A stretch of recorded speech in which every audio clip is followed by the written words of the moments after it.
Every week, the Payne family cuts straight to the real financial story. The one question, Bob, everyone's asking is, are we in an artificial intelligence bubble? You've been through boom and bust. What do you think? No hype, no myths. Just what actually matters to your money. Does feel very similar to what we experienced in the 90s. Where are we, though? Are we in 1995, 1997, 1999? Listen to the Pain Points of Wealth on the Red Apple Podcast Network. The Roger Stone Show on the Red Apple Podcast Network. Welcome to the Roger Stone Show. You know, my anti-communism, I was always a conservative from the point I was 12 years old when a neighbor gave me a paperback copy of Barry Goldwater's book, Conscience of a Conservative. That's when I became an anti-communist. But my stronger anti-communist sentiments are born from seeing the plight of my wife's family. See, my wife, Anilia Bertrand de Espinosa, born in the United States, born in Washington, D.C., of Cuban parents. Her father, Lieutenant Colonel Joaquin Bertrand, who was the military attaché in the Cuban consulate at the time of Batista, and after the period Batista fell, and the embassy came under the control of the new comandante, Fidel Castro. And he taught military training.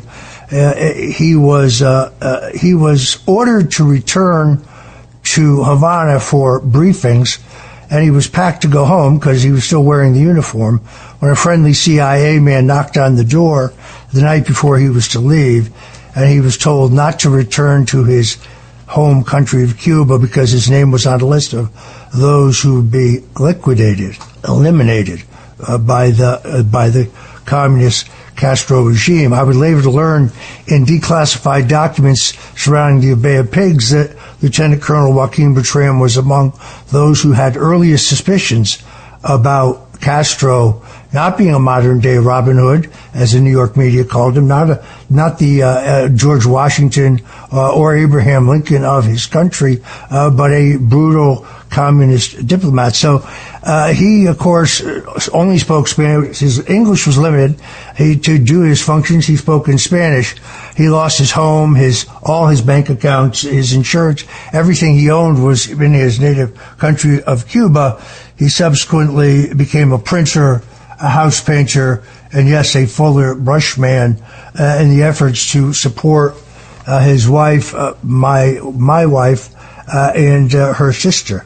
So I've seen firsthand the effects of communism.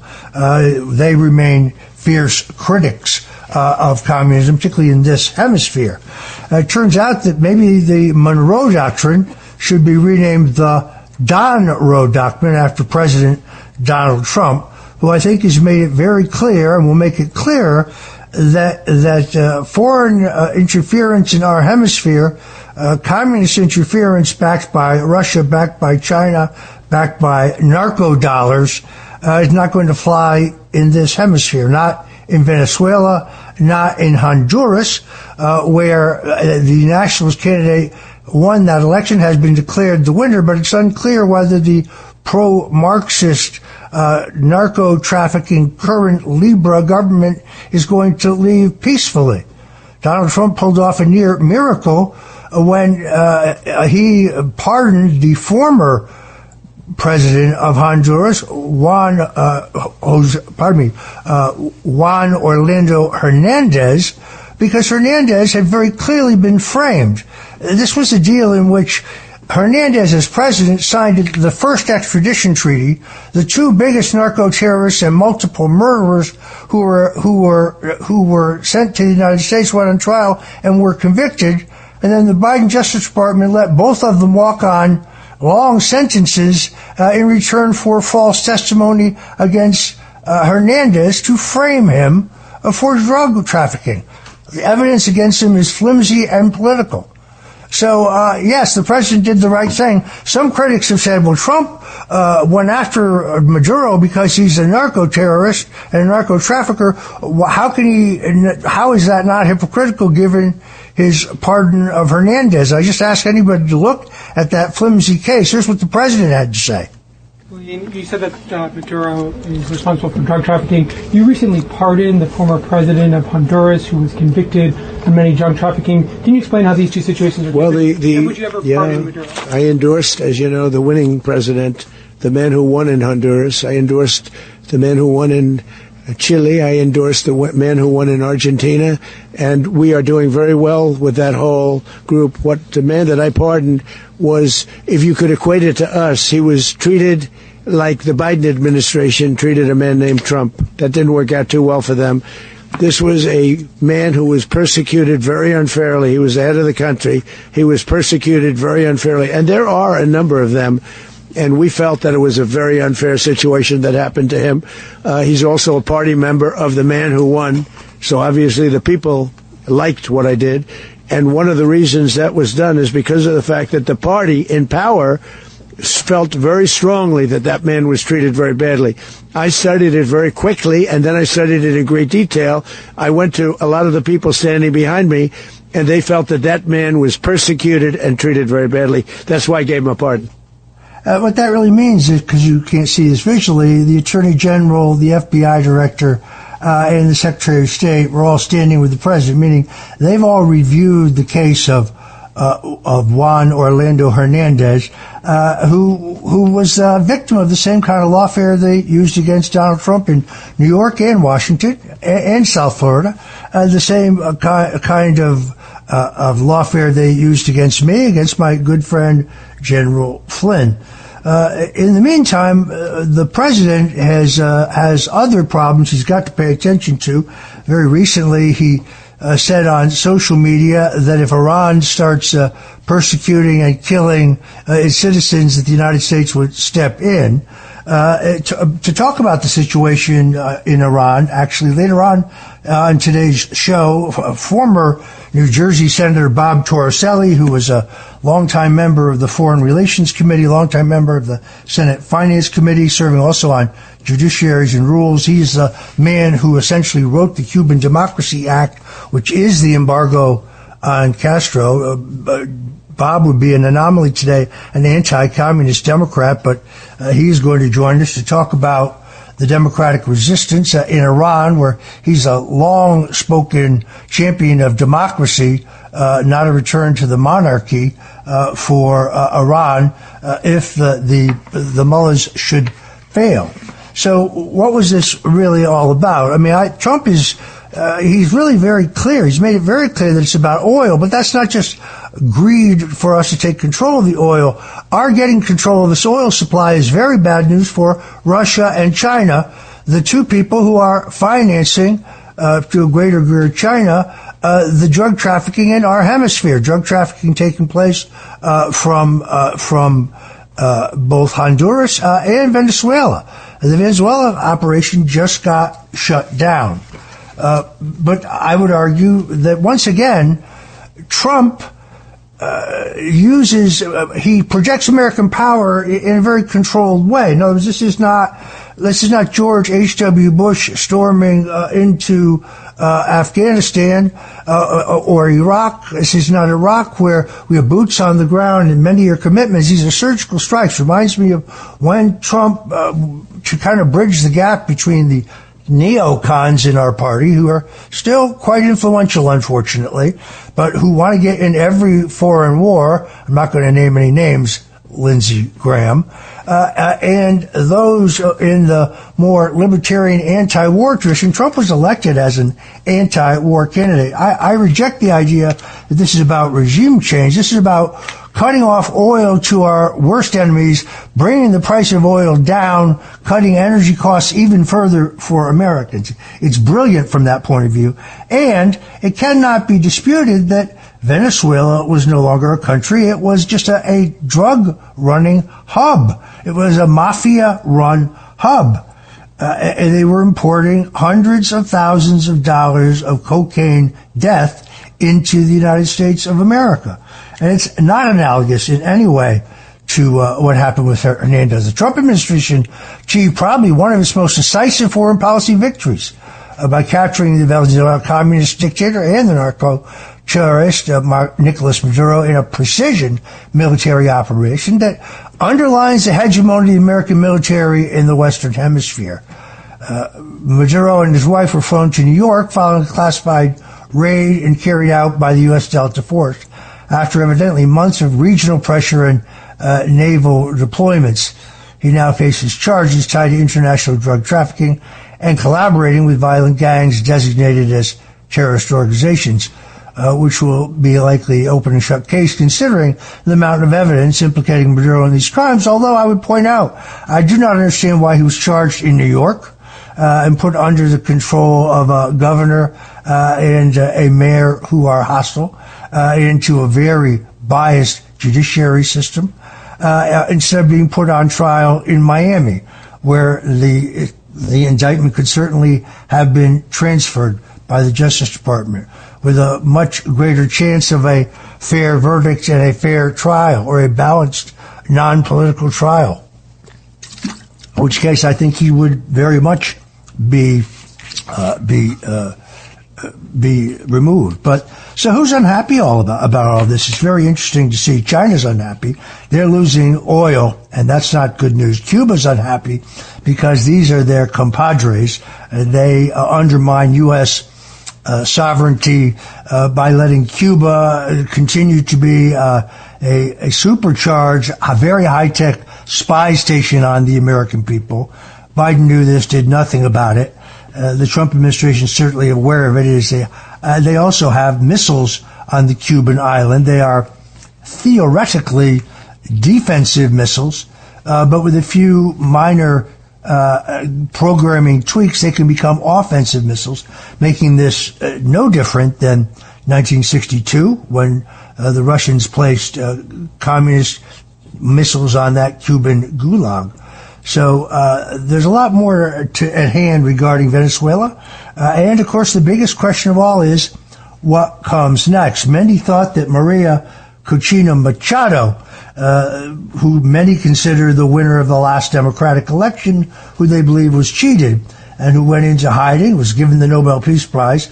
Her current claims are impressive, but I've seen extensive research that shows that she, too, has Chavista roots. We're going to explore that later with Eduard Bitar, who is a pro-democracy activist in Venezuela. And that is going to be a very lively session. Trump cast Maria Corina Machado aside like a sack of potatoes. When we come back, we can listen to what the president said about this. The Roger Stone Show on the Red Apple Podcast Network. Every week, the Payne family cuts straight to the real financial story. The one question, Bob, everyone's asking is, are we in an artificial intelligence bubble? You've been through boom and bust. What do you think? No hype, no myths. Just what actually matters to your money. Does feel very similar to what we experienced in the 90s. Where are we, though? Are we in 1995, 1997, 1999? Listen to the Pain Points of Wealth on the Red Apple Podcast Network. The Roger Stone Show. Entertaining and informative on the Red Apple Podcast Network. And you're back on the Roger Stone Show. We're talking about Donald Trump's lightning raid, which he arrested Venezuelan strongman Machado, brought him to the United States in a surgical raid, completely different from what, say, George H.W. and W. Bush did in their foreign policies, the long, endless foreign war with boots on the ground, millions and billions of construction and defense contracts for their cronies and many dead Americans. Donald Trump has turned us away from that. He finds a middle course. I mean, there were those who wanted him to go into Iran, and he declined to go into Iran. He opted instead for a surgical strike that set their nuclear weapons development program back decades, but not a single American was killed. It's deft use of American power, projecting it very, very surgically, quite different, but it does bridge the gap between the neocons in our party who wanted Maduro gone, and the America First crowd that understood that if you could get their oil, control of their oil, it would be a hedge against the communists in Russia and China, and you had to stop what is undeniably the deadly flow of drugs into the United States. Some thought that Maria Corina Machado would succeed Maduro, but the president kind of tossed that aside. Here's what he said. Is the U.S. aware of the location of opposition leader Machado, and have you been in contact with her? No, we haven't. Really, no, we haven't. Mr. President, on Monday... I think it would be very tough for her to be the leader. She doesn't have the support within, or the respect within the country. She's a very nice woman, but she doesn't have the respect. Mr. President, is it possible that the U.S. ends up administrating Venezuela? I mean, there you have it. The president was not buying Machado, kind of casting her a surprise. Now, she had reached out to a number of prominent American conservatives and those in Trump's circle. She had certainly, after getting the Nobel Peace Prize, she had publicly dedicated it to Trump. She, I'm told, even offered to fly here and give it to him, but and many believe that he deserved it. She should be lauded for her more recently pro-democracy work, but there are many on the anti-communist, anti-Chavista right who believe that her birthright and her history is also as a Chavista, and that the CIA, which they've done for many years prior to this administration, was always trying to pick winners in Venezuela and prop up a democratic resistance with CIA dollars and power, but choosing people who were not necessarily truly pro-democracy. A long history of this, some on the right say. Eduard Bitar is going to join us. He is a larger, huge freedom fighter and a pro-democracy advocate for Venezuela who has deep suspicions about some of this propped up opposition. He's committed to free and fair elections in a true democracy, a true democratic republic for the future of Venezuela. And I want to dig into that because that is the big question. What happens post Maduro? One thing is clear. Donald Trump said the United States would temporarily oversee Venezuela during a transition period, pledging to stabilize the country and restart oil production after years of corruption and economic collapse. It was a bold strategic move because it takes away an enormous source of oil that both the communist governments of Cuba, Cuba, China, and the authoritarian regime in Russia depend on for oil. Trump truly is a genius. You're listening to The Roger Stone Show, and we'll be right back.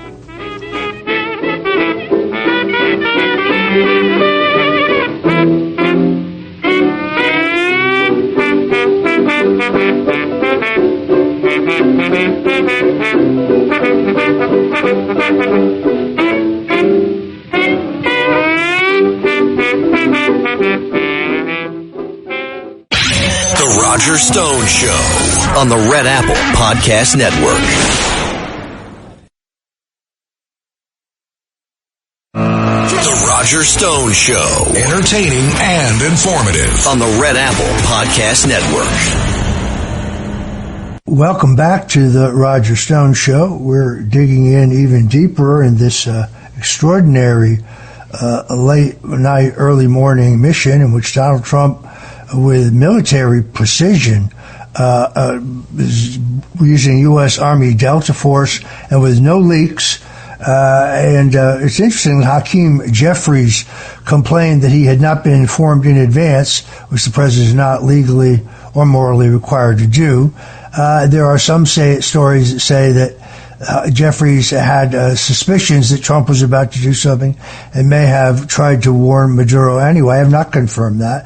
But the president has no authority, no requirement, and we clearly have the Trump doctrine, what I called earlier, the Don Roe doctrine. But the real question is what comes next. Joining us now, Eduard Bitar is a Venezuelan pro-democracy activist and leader. He's widely known for his uncompromising opposition to Chavismo. That is the Marxist ideology that I believe infects the body politic completely in Venezuela. He currently serves as a general coordinator for a political movement in the country called Rumbo Libertad. Eduardo is close to conservative leaders such as the former Brazilian president Jair Bolsonaro, who hangs on to life in a communist gulag in Brazil, and his son Eduardo Bolsonaro, who has been an eloquent spokesman for his father and conveying to the world how the brutal communist dictatorship in Brazil is trying to destroy Bolsonaro. They have both recognized Bitar's movement as the only one that would actually change Maduro's regime. Eduardo Bito has had a very impressive career of standing up for freedom, for democracy, ultimately having an election. He's taken a very confrontational and radical stance against Chavismo. Because of those tensions, you were invited to participate in the presidential campaigns of 2012 and 2013, despite the fact you were not in any party. You have been physically and legally attacked and targeted by the Maduro regime. But what I really want to focus now is what comes next. So, Eduardo, welcome. Thank you, Roger. Gracias por la invitación. So we're going to, I think we're going to have an interpretation on this here. I'm going to ask you the questions in English. You're going to talk to us in Spanish. Sí, Eduardo, voy a responder en inglés y vamos a responder en español y el traductor realizará la traducción. Perfecto. Thank you. All right. Welcome, my friend. Look, many in the United States were impressed when Maria Corina Machado won the Nobel Peace Prize, but President Trump made it very clear that whatever the future is of democracy and the transition from Maduro, that she was not, in his mind, a part of it because he said she didn't have the support within the country. In the meantime, it's kind of interesting to me that the vice president, who has not claimed the presidency, which legally she could do with Maduro absent, has remained as vice president, insists that Maduro is still president, and the high command of the current Marxist government, that would be Diosdado Cabello, Vladimir Padrino, Jorge Rodriguez, all heads of the last cabinet are still unharmed. The vice president's messages have been very vague and airy. She spoke about the need to fight against imperialism, to activate a decree of emergency and commotion and sovereignty of negotiation, but respecting the Bolivarian constitution, which gives the impression that in the high echelons of Islam, they have no clear idea what to do. What is clear is that she did not accept the position of the presidency, which I found very interesting. Eduardo, what do you make of this? Eduardo, ¿cómo percibes la situación actual con lo que entendemos que en este momento es la vicepresidenta o presidenta en este momento de Venezuela, que de pronto también tenemos a Diosdado y a Padrino, y están diciendo que necesitan evidencia de la salud de Nicolás Maduro? Realmente ellos son los que continúan en el poder en Venezuela. ¿Cómo percibes, cómo analizas esta situación? Bueno, gracias por la invitación. Yo creo que es muy importante entender que el presidente Trump ha hecho una cosa muy importante, y es lo mejor de todo esto, que es que President Trump has done something very important. El presidente Trump quitó de intermediario a la oposición. The President Trump removed the opposition, that fictional opposition, as the messenger, as the go-between, as the intermediary. Una oposición que tiene 27 años siendo la intermediaria con el chavismo para llegar a pactos, diálogos y acuerdos. It is an opposition that for 27 years has been their intermediary with Chavismo to achieve pacts and agreements with the regime. Es una falsa oposición que se ha encargado de torpedear la libertad y de todas las confrontaciones que hemos tenido por años en las calles.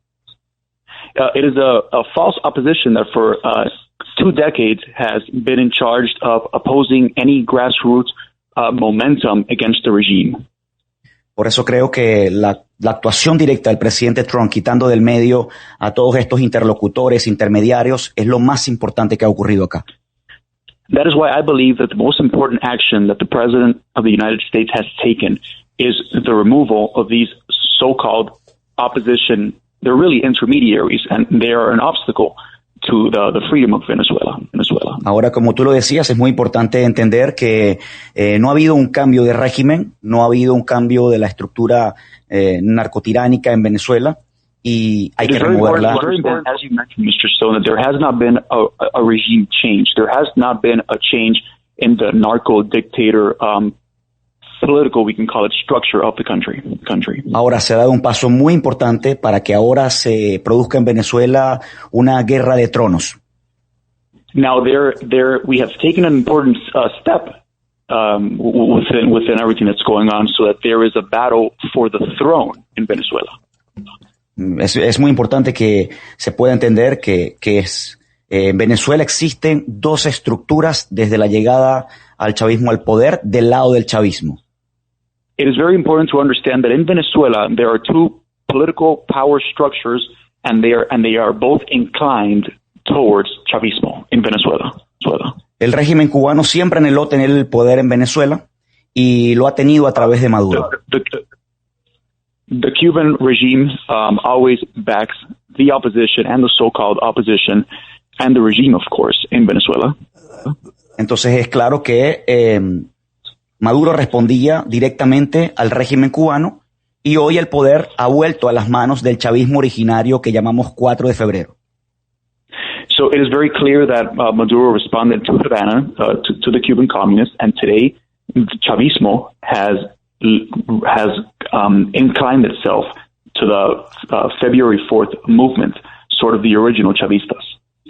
Y por otro lado, desde la llegada al chavismo al poder, el mismo chavismo creó una falsa oposición para sostenerse de manera indefinida en el poder. And of course, since chavismo came to power, chavismo itself created an opposition, a fake opposition, which would help it maintain itself in power.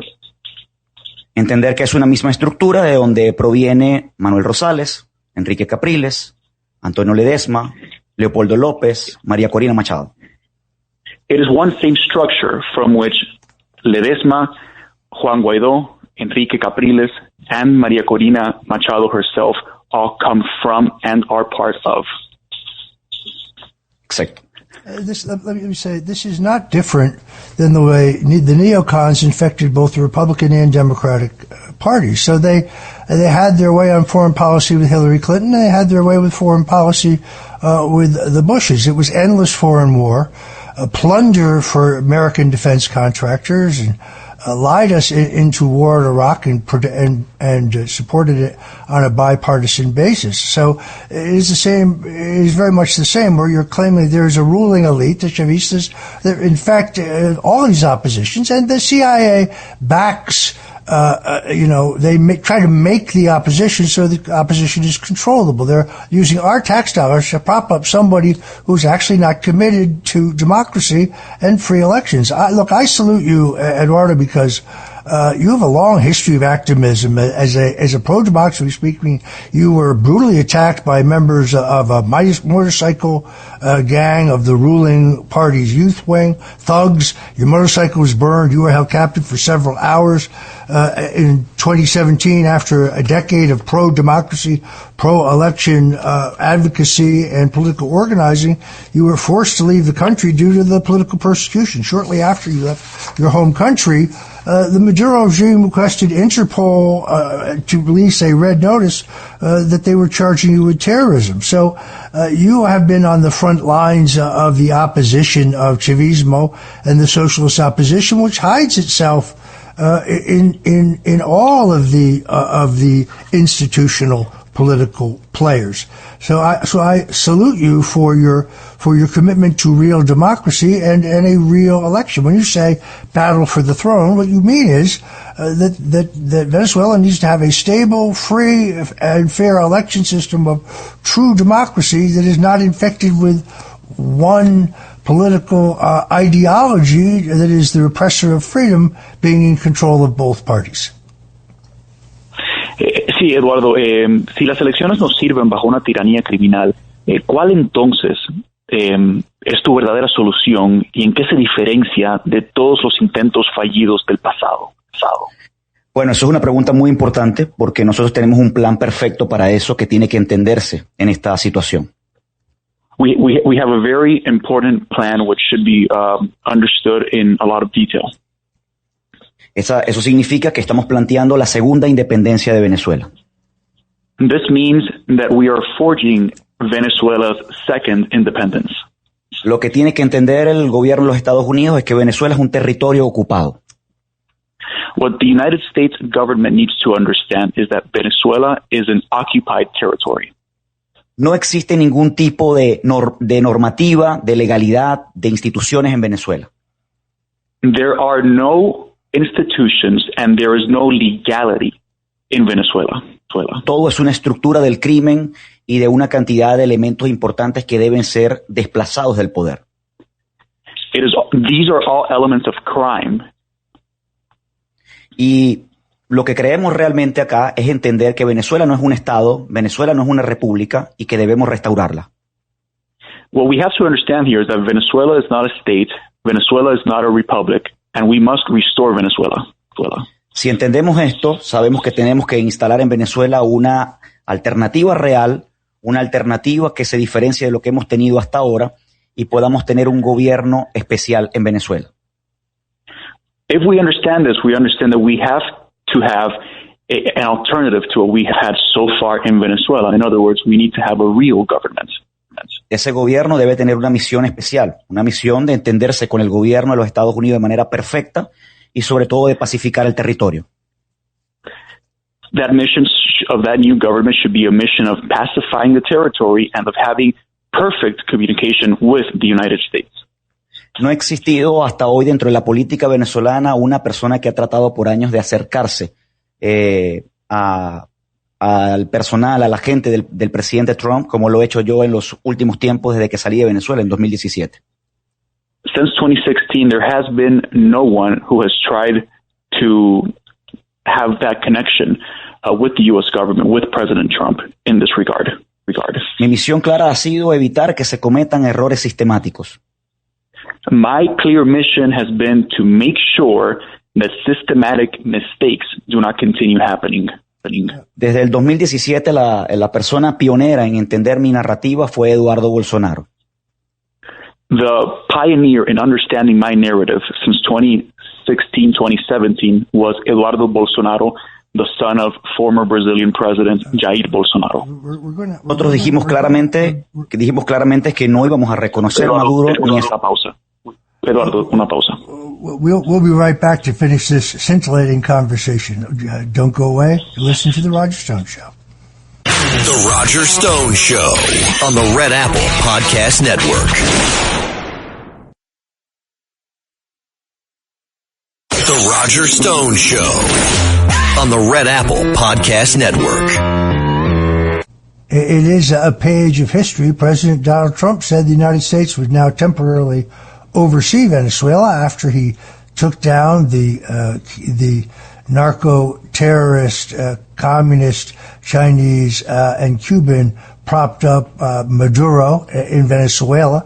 But the United States would run the country during a transition period, pledging to stabilize the country, restart oil production after 2 years of corruption and economic collapse. Defense Secretary Pete Hegseth underscored this mission, says it stands in stark contrast to the past nation-building failures like the failed war in Iraq, for example, calling this a strategic operation that protects U.S. interests without prolonged war or U.S. troop casualties. What's what makes Donald Trump America First and not a neocon. President Trump's shown what America First foreign policy is all again, removing the socialist cancer in Latin America without a costly intervention designed to enrich military contractors. This is one of the reasons why some are disturbed by his comments warning Iran of American action, but the president doesn't telegraph his punches, and he didn't telegraph this one. We're talking to Eduardo Bitar. Eduardo, here's my question for you. Structurally, in the immediate aftermath here, we clearly do not want Vice President Delcy Rodriguez to try to continue to run a government. What kind of transition structure do you see temporarily, perhaps, going forward for the country? Eduardo, ¿qué tipo de estructura de transición en este momento percibes o ves, por lo menos a corto plazo, que sea la más efectiva para el país? Yo creo que es importante que la estructura que suceda a lo que existe hoy tiene que ser una estructura verdaderamente patriótica, alineada con la situación. I believe that the structure should be a structure that is patriotic and aligned with the situation. Porque lo que tenemos hoy indudablemente es el mismo chavismo en el poder. Lo que ha habido es un reajuste de fichas. Because what we have today is really chavismo in power. It's just that the pieces have been readjusted. Yes, we understand. I guess my question is, what do we do going forward? We have to have some governmental structure, otherwise they will continue to try to keep the one that is in place. The president made some comment about leaving Delcy Rodriguez in place if she did as she was told. There were some more conciliatory comments from her earlier, and then she kind of turned hard left back to her Chavista roots, as far as I could see. But we have to, at this point, it has to be more than vague.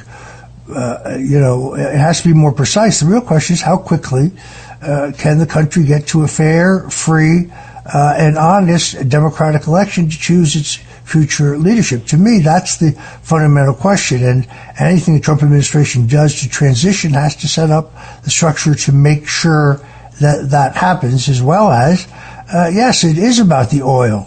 Getting the oil to American companies deprives this oil of going to Russia and China, which is a huge strategic advantage. So, and I underscore, having read much of the research on Maria Corina Machado, it's very clear to me that she is not who she says she is. She, as the president said, she's very nice. Seems like a very nice woman. At least that is her persona. She was given the Nobel Peace Prize. She was, like you, forced into exile, lest she would be prosecuted by this Marxist regime. And then we have the added benefit of stopping the deadly flow of cocaine into the United States, and now some of that cocaine laced with fentanyl. Fentanyl, generally speaking, comes into the country through Mexico, which it comes via China. It's one of their biggest moneymakers. It is a huge operation. So these are two big wins for the United States under Donald Trump, but no endless foreign war a la Bush. And I do hope that Eduardo Bichar is very much involved in any transition, and that his party, ultimately his political movement, has a chance to compete in free, fair, democratic elections. And I salute you for being with us today in the Roger Stone Show. Muchas gracias, Eduardo. Agradecemos mucho tu tiempo. Gracias. Gracias a ustedes. Being a translator for Roger Stone, you've got to have a great memory. Thank you for joining us. We will be back with former Senator Bob Torricelli, longtime supporter of the democratic opposition in Iran, to tell us about what's really going on in that country and what Americans' options are. Former Senate Foreign Relations Committee member Bob Torricelli joining us, coming right back on the Roger Stone Show.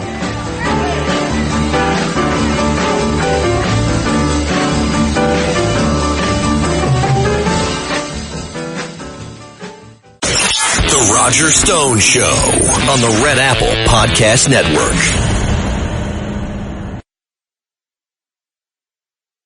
The Roger Stone Show, entertaining and informative on the Red Apple Podcast Network. Welcome back to the Roger Stone Show. Joining me now is the former U.S. Senator, six-term member of the House from New Jersey, Senator Bob Torricelli, who during his tenure in the Senate was a member of the Senate Finance Committee, Government Affairs Committee, most importantly for our discussion today, the Foreign Relations Committee, also serving on the Senate Judiciary and Rules Committees. Everybody who is a political professional in my business, Republican and Democrat, had great respect for Bob Torricelli, because before he himself ran for the House and the Senate, he had very ably worked for Walter Mondale. and was a bit of a political operative himself. And he is a long-time opposition to Marxist terrorism and narco-Marxism in this hemisphere. Bob Torricelli, as a Democrat, sponsored the Cuban Democracy Act of 1992, which is essentially the embargo against the brutal Cuban regime. So an anti-communist, an anti-Cuban communist Democrat is become, sadly, a bit of an anomaly in that party, but Bob Torricelli has broad views on the situation here in our hemisphere. He's got a proven record of opposing authoritarian regimes, and he's a longtime supporter of true democracy, elections, and democracy for Iran. So I want to get his take on both of those. Senator, thank you for joining us on the Roger Stone Show. Roger, thank you for having me. I look forward to it. So let's kind of start from the beginning. Your reaction to this stunning late night, early morning raid in which Maduro is surgically removed from the country and sent to New York City to stand trial. Your reaction? Well, let's address the political merits in a moment. And first, just as Americans, address that in my experience with military matters, which spans most of my lifetime, this must be the most impressive military operation I have ever seen. We just inserted a team of American special forces in a nation of 50 million people in one of the largest cities in the world, in a secure compound surrounded by elite Cuban forces, and in 3.5 minutes extracted this criminal without a single American casualty. If you had written this as a Hollywood script, it would have been rejected because it's too fanciful. Nothing could operate this well. So I understand people may differ on whether it should have happened, but we should all agree and marvel at the extraordinary professionalism of the American military. It genuinely has no peer anywhere.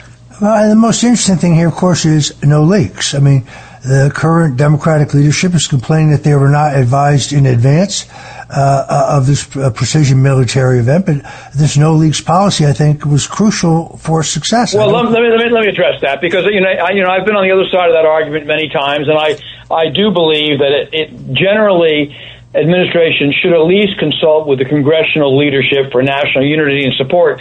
But let's remember, this was a police operation. Maduro was indicted by the federal government in the Southern District of New York.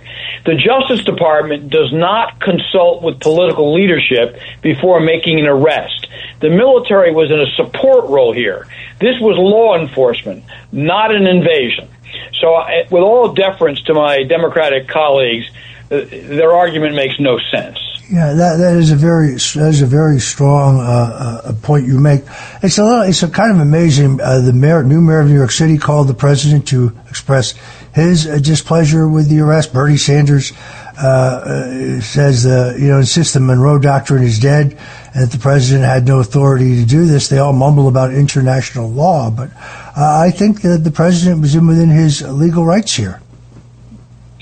Yeah, but I understand your views about the politics of my party. Let me address for a moment, oddly, the politics of your party. Sure. Because I know there are the president's supporters who are arguing this is not America first. Okay.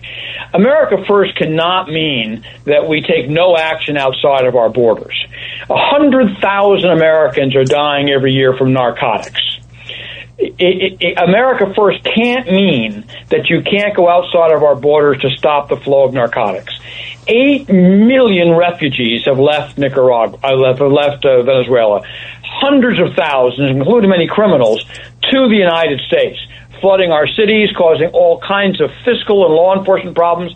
You can't take the position that America first means you can only defend America at the water's edge. That makes no sense. And the issue in my party to the Monroe Doctrine is increasingly Venezuela was falling into the hands of the Iranians and the Chinese. To allow that to happen in our hemisphere would be irresponsible. Yeah, I completely agree with your view here. I want to turn in a moment to the situation in Iran, which is it's the same issue. In other words, I think Trump has projected American power in 2 surgical strikes without committing us to the boots on the ground, long form style, endless foreign wars heralded by both the Clintons and the Bushes. And I think but he's not afraid to use American power, and he'll do what he says he's going to do.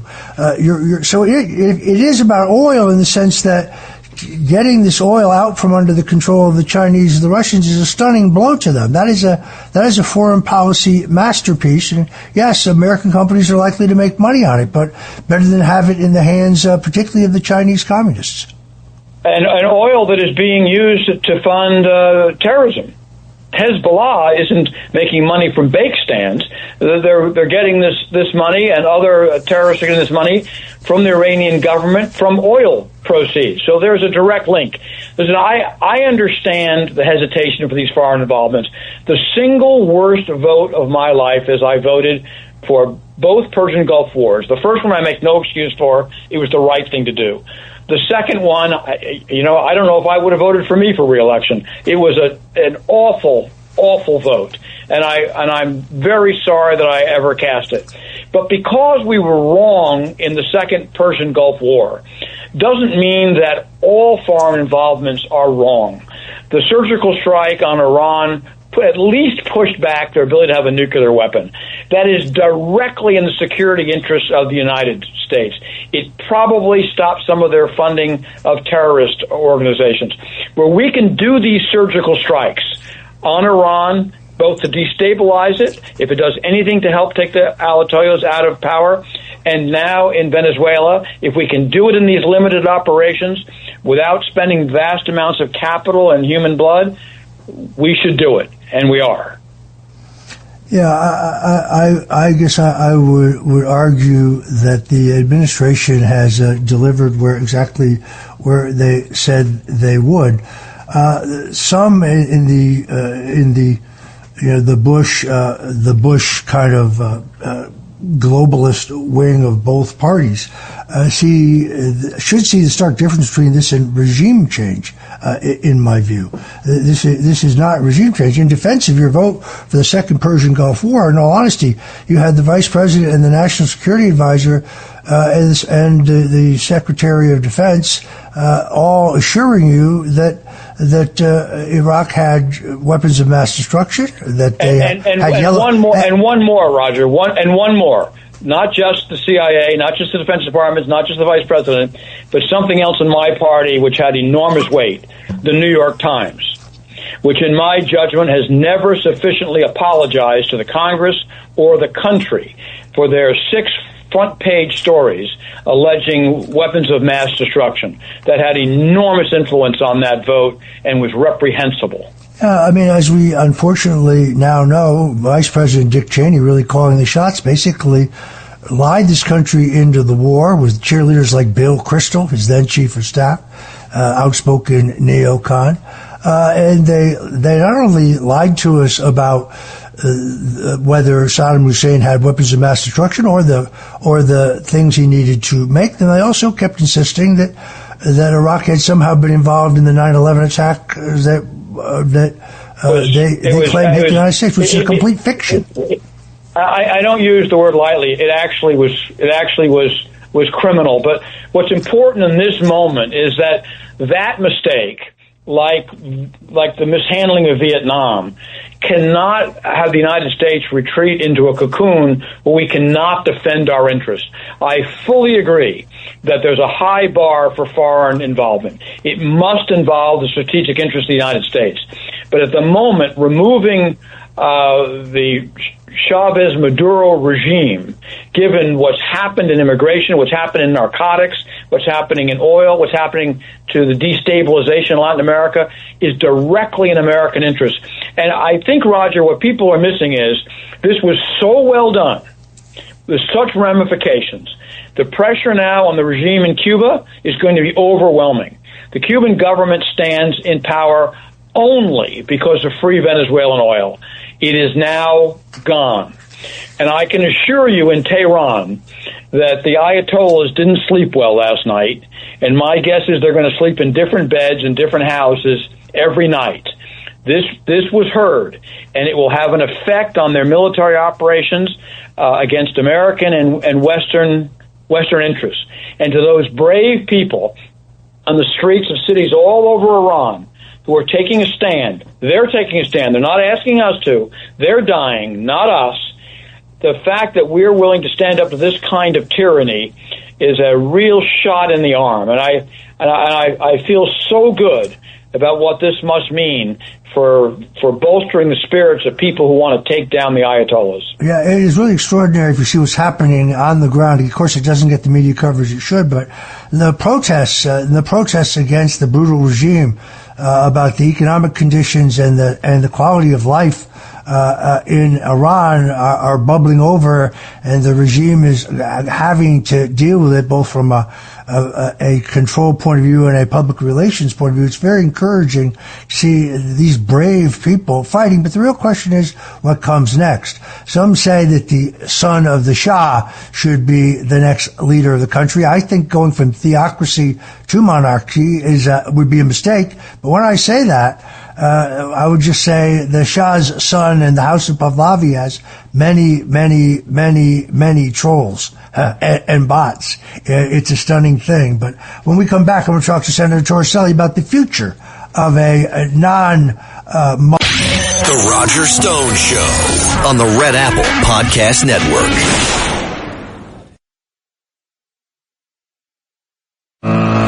Roger Stone Show. Entertaining and informative on the Red Apple Podcast Network. And we're back with Senator Bob Torricelli, served in the United States Senate from New Jersey from 1997 to 2003. He played a central role in rewriting federal bankruptcy laws in the Senate, assuring federal financing for healthcare institutions, and was always a leading voice for tax reduction. He's, of course, the author of the current law that makes taking college tuition as a tax deduction. He joins us. You have been close to the Democratic opposition in Iran. How do you read the president's shot across the bow of the mullahs? The America Firsters in my party, like Steve Bannon, are attacking Donald Trump for saying that he's prepared to step in if there are killings and persecution by the mullahs in Iraq. Well, Roger, I return to the fact that because America has had overreach in its foreign policy, most notably in the Persian Gulf War, does not mean that we retreat into a cocoon. This is a small planet with modern technology. Iran, a nation which seems hell-bent on getting nuclear weapons and has ballistic missiles, or will acquire them, is a threat to the United States. No one is calling for an invasion of Iran. The Iranian opposition itself has made clear regime change in Iran is an Iranian responsibility. We're now in the middle of the third wave in 15 years of street demonstrations against the regime. One of these is going to work. It may be this one. What the Iranian people have gone through in these 45 years is just extraordinary. The deaths, the suffering, and now the economics. 72% rate of inflation this year in Iran. People cannot eat. They cannot care for their families. They can't keep up with the expenses. An 80% decline in the value of the currency in the last year. They cannot import. The regime will fall. We don't have to invade them. The problem is that we have set up this dichotomy of believing that it's the current regime or chaos. And that's not fair to the Iranian people, and it's not true. There is a democratic opposition. The NCRI, which is an umbrella group of opposition groups led by Mrs. Rajavi, which is committed to democracy, non-nuclear state, at peace with its neighbors. There is an alternative. And we have to stop pretending that there's no one but the mullahs. And I think, Roger, to your point about the former Shah and his supporters is very interesting. And the press should take note of this. I saw a film this morning, people chanting on the streets of Tehran. They were, in fact, yelling death to the dictator, and the regime had dubbed over them in support of the Shah. The regime uses support for the Shah to convince the Iranian people the only alternative is a return to the Shah or the current regime. And nobody wants the Shah back. Yeah, I mean, this is this is a tough one for me. I agreed with Nixon, who thought that Jimmy Carter's betrayal of the Shah was one of the great shocks, given the Shah was a loyal ally. On the other hand, the Shah was not a paragon of virtue when it came to human rights. And I don't think the average person in Iran would welcome a return to the Shah. I think it is largely astroturfed. But removing from a democracy to a monarchy would be a horrific mistake. Now, I will have incoming bullets from trolls all for the rest of the night and into tomorrow because I said this. But Rudy Giuliani takes, I think, the same view that you do, Senator, and that is not the correct future. What is the correct future here is democratic elections, a secular democratic republic of Iran, free elections, the separation of religious and state. All of those, I think, are the key elements to the next Iran. And nothing else will produce a stable Iran that's a bulwark against the Russians and the Chinese and a valuable ally in the United States. And it's the missing piece of a lasting peace in the Middle East. And my God, don't we finally want that to extract ourselves from all these problems so we can focus at home? Very, very, very well said. I want to thank our guest, Senator Bob Torricelli, former member of the Senate Foreign Relations Committee, fierce critic of communism and narcoterrorism in this hemisphere, and a strong supporter of freedom worldwide. Thank you for joining us, Senator. God bless you. Good to be with you, Roger. The Roger Stone Show on the Red Apple Podcast Network. The Roger Stone Show on the Red Apple Podcast Network. Welcome back to the Roger Stone Show. Now we're going to be joined in a conversation with an old friend of mine, a PR wizard, also an incredible big band vocalist, anti-animal cruelty activist, an extraordinary human being, a fashionista, much like myself. He and I both appreciate the Hermes, the Louis, the Gucci. A man of high style who's only recently become a Floridian. So now he's part of Florida Man, a straight shooter, and a very talented friend, Christian Josie. Christian, welcome to the Roger Stone Show. Is that my buddy Roger there? I'm flattered. I don't know what to say in response to that, but thank you, and it's good to be with you, buddy. You know, what are we talking about? We're going to talk about the situation in Iran because you had some very clear, I think, strong thoughts about the importance of a free Persia, that ultimately a democratic republic with free, open elections, true free speech, and true democracy. You saw correctly this strike against Maduro to be the first step in that process. So, and you talked to me about your deep feelings on this. So I wanted to have you on and get your take on all this. Well, you know, I'm a Zionist, and I'm tired of BS, I should say. You know, it's just kind of like the time is now to end this regime that has been terrorizing the American people since 1979. I remember it when I was a kid. You know, it's just over. It's not Iran, it's Persia, and the Persian people are beautiful people, right? Absolutely. When I was in college, there was a young lady who was with me, in the like next dorm or whatever, and she told me the story of how her family was driven from the so-called Iranian Republic because her father was a tailor for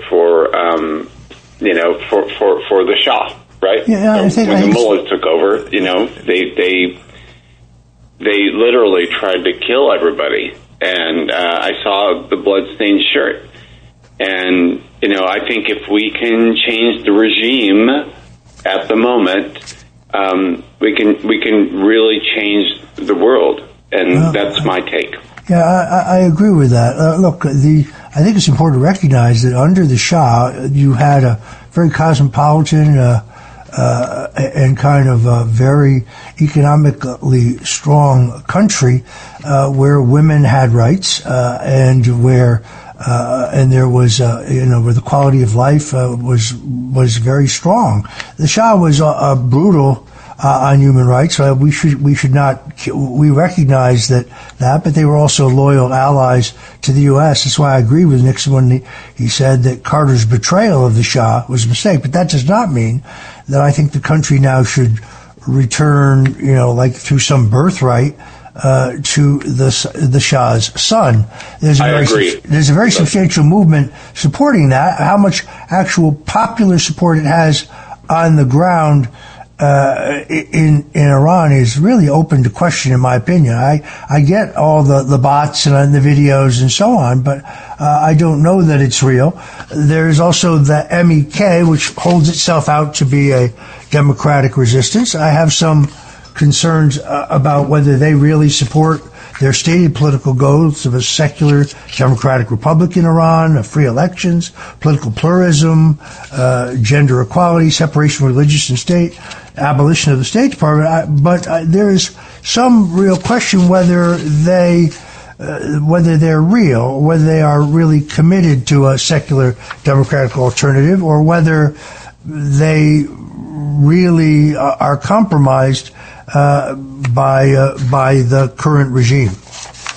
Well, and I hear everything you say, and I'm with you. It remains to be seen, right? I mean, it's like we've been through this stuff before, and I think at the end of the day, I think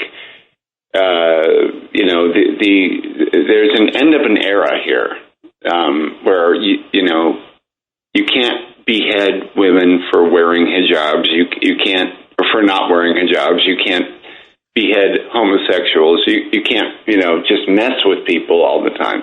It's like this is a new era of freedom, and we're seeing it. We're seeing it down south, and we can talk about that if you want. But it's just like it's over. It is over. In any regime, any tyrannical, terroristic regime is done, and that's good news for everybody. And who deserves credit for that.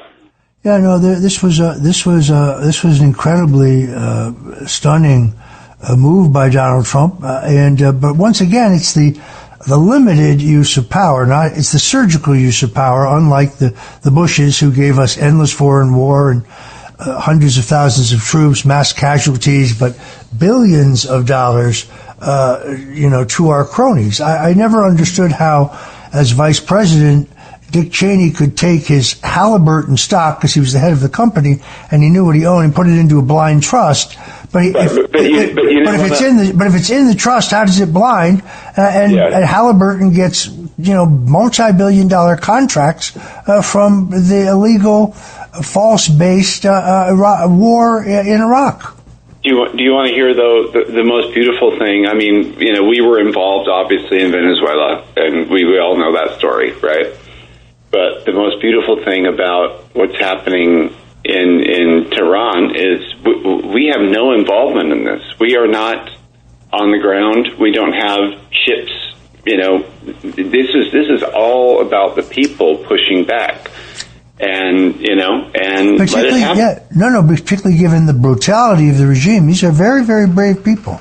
That's why you can see they have been pushed by the economic conditions and the living conditions in the country to the brink. This does not appear to be a CIA funded psyop. This is a legitimate uprising of the people, and they risk of being killed. I mean, just to be fair, the MEK, despite a controversial past, the supporters say it's a disciplined resistance movement. It has exposed Iranian regime abuses and the nuclear activities of the current regime, but it does have some very strange internal practices. They don't really appear to have support in the country. A number of their members were brutally assassanated. They were hunted down and killed. There was mass execution of their members, by the mullahs. So. But I don't think that they are the answers. Anybody, I think, should be able to compete in elections. Elections are something you and I know a great deal about. I do want to comment on your album, Legends, which is available on Spotify. You have 6 albums, but this one I think is by far your best. And there's a cut in there of Witchcraft, which of course is a Frank Sinatra signature song, which you just slay. You slay it. You kill it. You own it. It's so good. Well, thank you. I do music on the side. I've done it for a long time. I produce music, but to hear that from you, my brother, is super cool. What was most impressive about this, in all honesty, was the arrangement is extraordinary. I mean, this is Nelson Riddle stuff. I mean, this is. If you want to hear quickly about the Legends record, there's 18-member orchestra. It was the musical director was Tony Bennett's musical director, and my longtime producer, who is now unfortunately passed away. And we just, we did it at the Power Station in New York City, and it was just in the big room where some of the greatest records ever have been made. And, we had that fortunate opportunity. So thank you for mentioning it. When I listen to it, and again, the name of the table is Legends, Christian Josie, which is spelled Josi, Christian Josie, the longtime friend of mine. It is an extraordinary album, and I picture you in my mind in a cream-colored, shawl-lapelled tuxedo jacket, black tie, Brother Stone collection suit, crooning into a microphone in a nightclub in 1944, or somewhere anywhere from the late 30s to the 40s. It's very, very hip. I think it's very cool. I've done it 1,000 times, but as I told you, and if I can keep you for one more second, I was in D.C. a couple of weeks ago, and I was in the Armani store because I have a passion for Giorgio Armani, and I'm sad that we lost him recently. As you obviously keep an eye on fashion as well. He's a giant. And there was this midnight blue tuxedo. It was like, $3,500, right? And I sent you a note about it, and you're like, oh no, go to the Roger Stone collection, which I'm going to do, and everybody else should. So there you go. If you go, there's a great website called Etsy.com. Another one called Poshmark.com. Both of them, these things can be found in gently used or sometimes what they call new old stock. So the idea that you have to be wealthy to be well dressed or stylishly dressed is just not so. If you're willing to shop and buy things online and shop a bit, I mean, a $3,500 pair of Gucci loafers can go in pretty good condition for $350 if you know where to look. That's truth. I'm sitting here in this hotel in the panhandle of Florida, which is a beautiful place to be, by the way. And there are people running around in their pajamas, and when I go downstairs, and it's ridiculous. Like our Secretary of Transportation said, Duffy recently, stop walking around in pajamas, man. Just show up for something. Yeah, I don't understand this idea of those on airplanes wearing gym clothing or sweatpants and I agree that there used to be a certain decorum when flying. That used to exist. People dressed up a bit. I'm not saying everyone should necessarily. These people in the Atlanta airport, with their gigantic pillows. It's like, why are you bringing a pillow on the plane, man? Yeah, well, but we are to the point where air travel is not the joy it used to be, or the fun that it used to be. I'm not the world's biggest fan of Kristi Noem, but the one thing she does seem to have achieved is I no longer have to take off my shoes for no reason whatsoever. And I probably never did. I'm for airport security, but I must say I like the fact that I no longer have to slip off my horse-bit Gucci loafers before I go through the airport security system. Well, I agree with you on that one 100%. Can I tell you one thing before we go? You have 1 minute before the break, and then we'll come back with more. Okay, so I'm going to tell you real quick. So you mentioned my music. So I've been watching. I watched the Mamdani inaugural, and you're on WMAL, so it matters there, right? ABC. Go ahead. WABC. Sorry, sorry. I was on WMAL earlier. Forgive me. But when Rudy Giuliani was inaugurated, I sang with Lionel Hampton for his inaugural, and I watched him dance with his then wife. And it was a very, very different day in New York City, and I just hope that the current mayor, can keep things together. Yeah, no, Lionel Hampton played at Richard Nixon's inauguration. The famed jazzman and band leader was a lifelong Republican and a very good friend of the sitting vice president, which is, of course, a little-known fact. Mamdani this is going to be a very interesting experiment. I noticed that for his photos yesterday, he took up a seat on the public transportation on the subway that should have been reserved for somebody who was elderly or disabled. That's the kind of mayor that you have. So for a photo op, disgusting. We'll be right back with a little bit more of my good friend, Christian Josie. The Roger Stone Show on the Red Apple Podcast Network.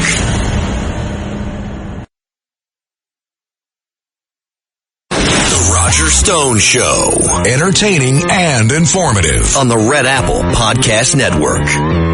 We're back on the Roger Stone Show talking to my friend, PR Wizard, newly becoming a contributor to Al Jazeera, style maven, big band vocalist, stylist, vocalist, amazing, just amazing.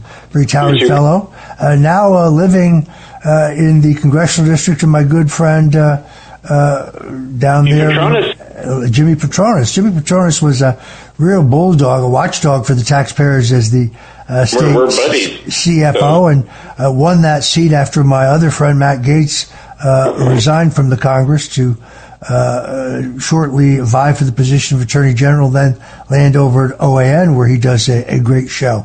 So we're glad to have you in the Sunshine State. No one here wears a necktie. Have you noticed that? Yeah, and it's awesome. I mean, I walk around in board shorts, so I love my Gucci loafers, but I only use them when I go to DC. When I'm down here, it's flip flops. Yeah, I mean, it is an easier lifestyle. It's also true in South Florida. You wear a suit and tie, you're a freak. Sometimes I'm amazed at the people dress so I don't know. But as I mentioned earlier, I will wear board shorts and flip flops because it's the beach. But there are people running around in their pajamas. I do not walk around in my pajamas. Yeah, no. I read you on that. I was about to say sometimes the outfits that people show up in church with surprise me. But my mother always taught me, and every Sunday we had to get dressed, put on our Sunday best, and I had to have my little necktie, and my sisters had to have their dresses, and my parents got dressed up. My dad put on the only suit that he owned, and my mother put on a nice frock, and we would go to church, and that's what we were taught you did in church. But today, the important thing, of course, is that they get there, and I respect the fact that they get there. God doesn't really care what you're wearing. I recognize that. It's just it's an old time formality, perhaps. I'm trying to be more aware of because when you live in Florida, you can walk around in shorts and a t-shirt and flip flops, but I'm trying to be a little bit more careful with how I walk around, because you more than anybody know that that style and fashion matter to me as they do to you, and but you get a little lazy when you're at the beach. Yeah, no. I think when you're in your more creative phases, I don't listen to sit around and write. I don't wear a suit, and I don't claim that I do, and I certainly don't sleep in one. But on the other hand, people treat you differently depending on how you're dressed up. You have a lot of interpersonal relationships, business meetings, or where you're not on the computer, I found early in my political career that people treated me with a greater degree of respect and seriousness if I was well-groomed and relatively well-dressed. And even then, I knew you could go online and buy things that weren't new or that were gently used or what they call new old stock for pennies, what they would cost you, on retail, and still be well-dressed. Every gentleman must have every gentleman, I know you agree with this, must have a navy blue blazer. It could be single-breasted, it could be double-breasted now. I found you'll love this. You will love this. I found an old school Gucci blazer on eBay. Oh, that's great. that I got and that I had dry cleaned, and it's perfect. It's absolutely perfect. Yeah, no, eBay is another great source of classic stuff that is no longer made. All right, we have to go. I think we have to wrap it there. I want to thank our friends, the raconteur, the boulevardier, the bon vivant, the man about town, Christian Josie, for joining us. Can I tell you two things, Roger, real quick? You have 1 minute, exactly. Thank you for your respect for animal rights. Well, thank you. Animal welfare, as I call it. I don't like to say animal rights, but and also, thank you for being an inspiration to me and such a great friend. And it's nice to be able to join you today. All right, I appreciate that, and we've done great things to protect harmless, defenseless animals from cruel scientific experiments by the federal government under Obama and Biden, and now once again being outlawed by our mutual friend Donald Trump. Thanks for joining us today. We got marijuana done. I was about to get to that, but we ran out of time. Take care. Thanks. Our brother. Thanks for listening to The Roger Stone Show. You can hear The Roger Stone Show Sunday afternoons at 3. If you like the podcast, share it with your friends and listen anytime at WABCRadio.com and download the WABC Radio app. Hit that subscribe button on all major podcast platforms. Plus, follow WABC on social on Instagram, TikTok, Facebook, and X. See you next time for a new episode so you never have to wonder. What the heck is going on here? Every week, the Payne family cuts straight to the real financial story. The one question, Bob, everyone's asking is, are we in an artificial intelligence bubble? You've been through boom and bust. What do you think? No hype, no myths. Just what actually matters to your money. Does feel very similar to what we experienced in the 90s. Where are we, though? Are we in 1995, 1997, 1999? Listen to the Pain Points of Wealth on the Red Apple Podcast Network.